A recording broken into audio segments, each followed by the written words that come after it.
So I just got a notification from the library that this book is due back in 3 days.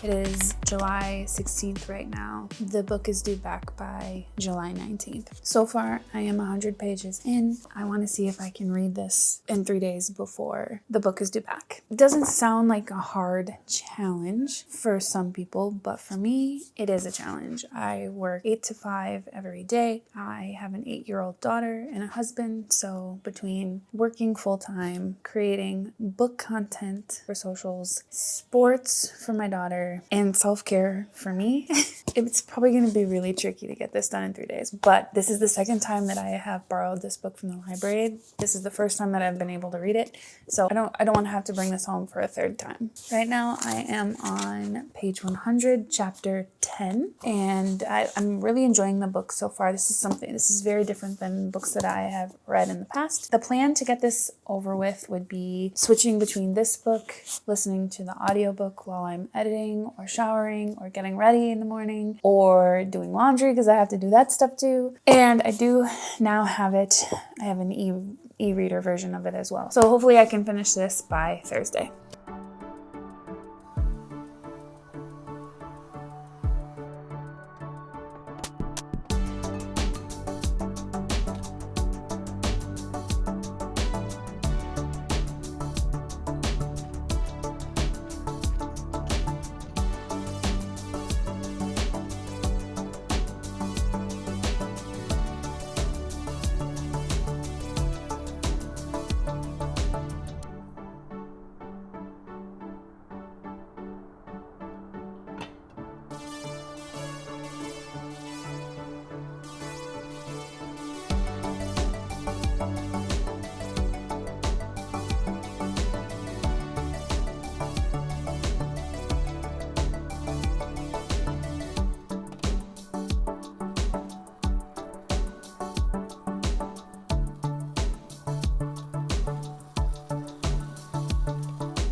page 353 right now. I just got done with chapter 31. I think I'm over 80% of the way through. Guys, this book is picking up. It is really good. Right now, without giving any spoilers, right now things are happening, and I haven't highlighted a lot in this book, quite honestly, but I am having a good time and I am enjoying it. There's not a lot that's sticking out to me. It's a very different fantasy book than I have read previously, so that's kind of the main thing that's keeping me interested. I usually judge books based off of, like, is it something that I want to buy? Is it something that I want to add to my library? And for this one, I think I will. I think this is something that I would purchase, and I would purchase the second one as well. Just because it's a good time and it's very different than anything I have on my shelf right now. So if you haven't heard of this book yet, it's about a girl that kind of has this intruder in her mind. She meets this mysterious man in the forest that ends up relating a lot to her, shows some interest in her, wants to keep her safe. But unfortunately, people that are close to him want to harm her and want to harm anyone with magic. So it's very, very interesting story so far. There is a comic relief in there. It's a very unfortunate situation, but there's a character named Emery that is really funny, and there's been some times I've highlighted some of the moments that he has because it's just like out of nowhere. It's comical. So been highlighting that stuff. There is some spice in this book, not like a whole lot. Rachel Gillig does a good job at kind of implying that there's things happening, kind of going into detail, but not too much detail to make somebody uncomfortable. So there's spice and there's romance, but it's definitely not the entire plot. So I would say this is fantasy with some romance involved. Don't think I would classify this as romantasy. I have a little over 10% to go. I have to return this book tomorrow. This is a library book that I borrowed, like I explained earlier, and it is due back tomorrow. Between the reading and reading with the audiobook, I think I'm making really good time. And I have to return it tomorrow, but if I have the book in the return bin by Friday, 8 a.m., I don't get a late fee. I don't get charged. So I'm feeling pretty safe about this one. So I can take tomorrow to finish it if I need to. I might not because it's only 9:39. I don't go to bed till usually 11:30, so I probably can finish this book. But if I can't, I still have tomorrow as well. So I'm going to grab a drink. I'm feeling a little thirsty, and then I'm going to jump back into it.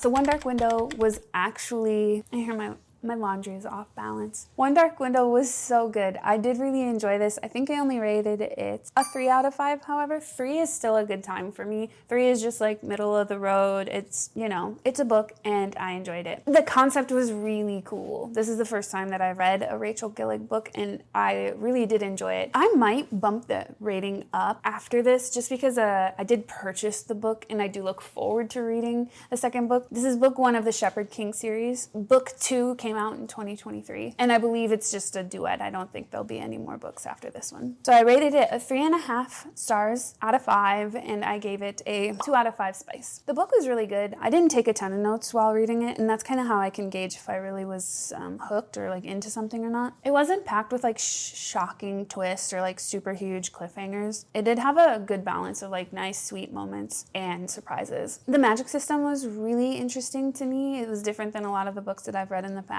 with the Providence cards, and that's how people use their magic. And the book overall was just like a little unsettling. It's supposed to be unsettling. That's kind of the plot of the book. So just know that it's kind of more of like a darker fantasy. It is eerie without being over the top. There was romance in this book, but it was not the main focus. And the main male character wasn't like too cliche or anything. And the female main character was actually really intriguing. It was cool to be kind of inside her head and hear what was going on in there. I would definitely recommend this book to fantasy readers that want a little bit of dark, a little bit of magic, a little bit of romance. And I'm so glad that I found this book on Book Outlet.